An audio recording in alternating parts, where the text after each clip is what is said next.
ഒരിക്കൽ ശിവൻ കൂളിവാക എന്ന സുന്ദരിയായ സ്ത്രീയെ കാണുകയും അവളുടെ സൗന്ദര്യത്തിൽ ആകർഷിക്കപ്പെടുകയും ചെയ്തു. ഭയന്ന കൂളിവാക ഉടൻ പാർവതി ദേവിയെ പ്രാർത്ഥിച്ചു.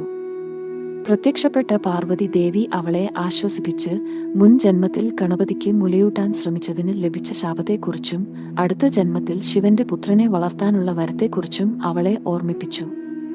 കൂളിവാകയുടെ രൂപത്തിൽ പാർവതിക്കും ശിവനും 400 കുട്ടികൾ ജനിച്ചു. ഏറ്റവും അവസാന പുത്രനായി കുട്ടിച്ചാത്തനും ഒരു ദിവസം ചാത്തനെ തേടിയെത്തിയ നാരദമുനി തന്റെ യഥാർത്ഥ മാതാപിതാക്കളെ കാണാൻ കൈലാസത്തിലേക്ക് പറഞ്ഞയച്ചു. കൈലാസ കവാടത്തിലെത്തിയ ചാത്തനെ ശിവന്റെ വാഹനമായ നന്ദികേശൻ തടഞ്ഞു. എന്നാൽ മായ കാട്ടി ചാത്തൻ വിഷ്ണുവിന്റെ രൂപത്തിൽ പ്രവേശിച്ച് ശിവനെ ദർശിച്ചു. വിഷ്ണുവിന്റെ രൂപം ധരിച്ചു വന്നതിനാൽ ശിവൻ ചാത്തന് വിഷ്ണുമായ എന്ന നാമം നൽകുകയും ശിവനും പാർവതിയും അവനെ അനുഗ്രഹിച്ച് അത്ഭുത ശക്തികൾ സമ്മാനിക്കുകയും ചെയ്തു.